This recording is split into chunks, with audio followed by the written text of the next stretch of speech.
বাংলাদেশ হেফাজতে ইসলাম গাইবান্ধা জেলা শাখার সম্মানিত আমির, গাইবান্ধা ইমাম ওলামা পরিষদের সম্মানিত উপদেষ্টা মণ্ডলীর প্রধান সদস্য হযরত মাওলানা আব্দুল বাসেত সাহেব দামাত বরকাতুহুল আলিয়া। আসসালামু আলাইকুম রাহমাতুল্লাহ। হযরত ওলামায়ে কেরাম এবং আমার সংগ্রামী তৌহিদি জনতা, আমাদের একটাই প্রশ্ন যে আমাদের হিন্দুদের সঙ্গে আমাদের কোনো বিদ্বেষ নাই। এখানে তো শত শত মন্দির আছে, আমাদের সেই মন্দিরের ব্যাপারে আমাদের কোনো কথা নাই। আমাদের একটা মাত্র কথা, ভারতে যে পুরাতন মসজিদ, মোগল আমলের মসজিদ, 600-700 বছরের মসজিদ, সেই মসজিদগুলো বুলডোজার দিয়ে ভাঙা হচ্ছে। আর সেখানে মূর্তির নামে তারা বলে যে এখানে রাম মন্দিরের আগে ছিল, এখন তারা সেখানে মসজিদ করছে, এই জন্য আমরা ভেঙে দিচ্ছি। এই ব্যাপারে আমাদের বাংলাদেশ সরকারও নত জানু।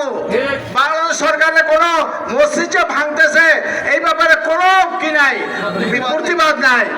আমাদের স্পষ্ট কথা, আমাদের যে পলাশবাড়িতে যে মূর্তি তৈরি হয়েছে, আমরা জনগণ গিয়ে ভাঙবো না।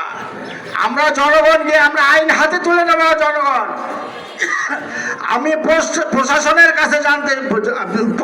কাছে আমি প্রতিবাদ জানাই যে আপনারা বুলডোজার দিয়ে ওই মূর্তিকে এখনই আপনি মাটির সাথে মিশিয়ে দেন। যদি মিশিয়ে যদি না দেন, ওই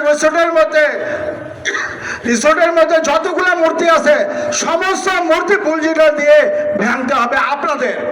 জনগণ আইন হাতে তুলবে না। আর জনগণ তখন আইন হাতে তুলে নিতে চায় যখন আপনাদের কোনো কার্যক্রম দেখে না।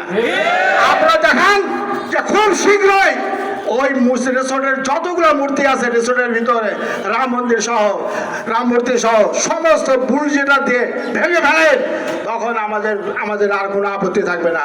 তাদের যে মন্দির আছে মন্দিরের মধ্যে মূর্তি থাকুক, আমাদের আপত্তি নাই, কিন্তু রিসোর্টের মধ্যে একটা মূর্তি থাকতে পারবে না। আপনার একমত আমার কথার সাথে? ওই প্রশাসনের হাত দিয়ে ভাঙতে হবে।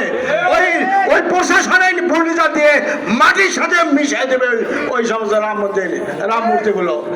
আমি এই বলে শেষ করছি। সংগ্রামী